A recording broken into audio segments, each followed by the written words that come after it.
कार्तिक मास महात्म्य कथा अध्याय 15वा. श्री गणेशाय नमः.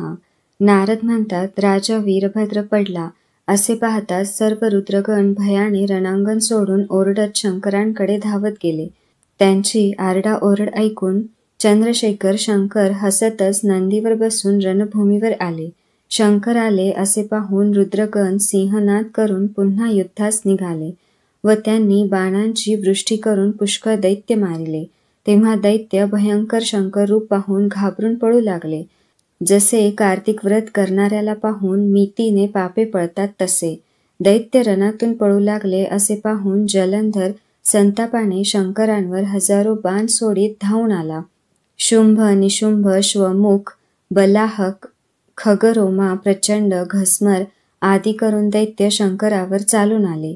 बाणवृष्टीच्या अंधकाराने आपले गण व सैन्य व्यापिले आहे असे पाहून शंकरांनी आपल्या बाणांनी ते बाणांचे जाळे तोडून आकाश व्यापून टाकले. दैत्यांनाही प्रचंड बाण सोडून त्यांच्या वावटळीनेच घाबरवून त्या बाणजाळांनी त्यांना पृथ्वीवर पाडले. नंतर क्रुद्ध होऊन खगरोम्यांचे मस्तक परशुने तोडले व खटवांगाने बालहकाचे शिर दुभंग केले. पाशाने घस्मर दैत्याला बांधून जमिनीवर पाडले. तसेच नंदीने किती एक दैत्य मारिले व बाणाने किती एक पाडिले. तेव्हा दैत्य जसे सिंहाने पीडित हत्ती पळतात तसे ते उभे राहू शकले नाही. तेव्हा जलंधर अतिशय संतापून विजेच्या कडकडाटाप्रमाणे आवाज करून शंकरावर युद्धास हाक मारून म्हणाला. जलंधर म्हणतो, हे शंकरा, तू माझ्याशी युद्ध कर. या गरिबांना मारल्याने काय फळ होणार? हे शंकरा, तुझे काय सामर्थ्य असेल ते मला दाखव. याप्रमाणे बोलून 70 बाणांनी शंकरावर प्रहार केला. शंकरांनी हसून आपल्या तीक्ष्ण बाणांनी ते सर्व बाण तोडले व 7 बाणांनी त्याचे घोडे, ध्वज, छत्र, धनुष्य तोडिले. ज्याचे धनुष्य तोडले आहे व जो वीरथ झाला आहे असा तो जलंधर हातातील गदा उगारून वेगाने शंकरावर धावला. इतक्यात शंकरांनी बाणांनी त्याची गदा तोडून 2 तुकडे केले. तरी तो मूठ वळवून बुक्कीने मारण्याकरता शंकराकडे आला. तेव्हा शंकरांनी वानोघाने त्याला 1 कोस मागे हटवले. तेव्हा आपणापेक्षा शंकर अधिक बलवान आहे असे पाहून जलंधराने शंकरास मोह पाडणारी अशी अद्भुत गंधर्व माया उत्पन्न केली. तेव्हा गंधर्व गाऊ लागले, अप्सरा नाचू लागल्या, दुसरे ताल, वेणू, मृदुंग इत्यादी वाचे वाजवू लागले. तेव्हा तो मोठा चमत्कार पाहून शंकर त्या नादाने मोहित झाला. हातातील शस्त्रे गळली तरी ती त्यांना समजली नाही. शंकराचे चित्त असे एकाग्र झाले आहे असे पाहून जलंधर कामातुर होऊन जिथे पार्वती बसली होती तेथे त्वरेने गेला. बलवान शुंभ व निशुंभ यांना युद्धाचे जागी ठेवून आपण 10 हात, 5 मुखे, 3 नेत्र, जटा असे शंकराचे रूप धारण करून मोठ्या वृषभावर बसून गेला.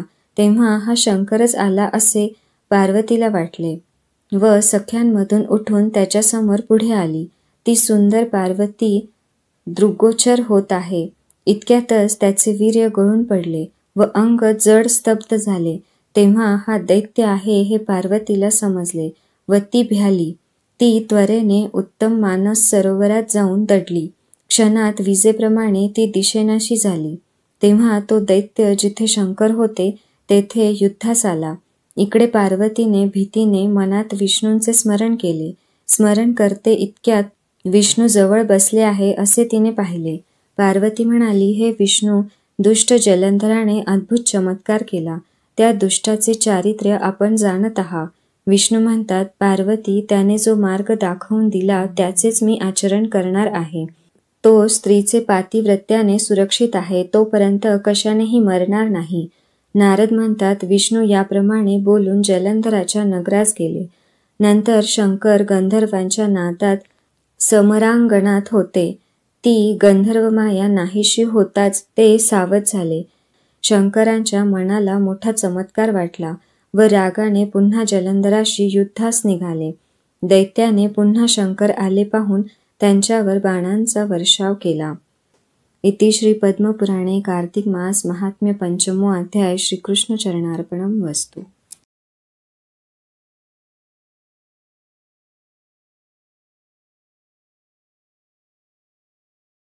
इति श्रीपद्मपुराणे कार्तिक मास महात्म्य अध्याय पंचमो अध्याय श्रीकृष्ण चरणार्पणं वस्तु।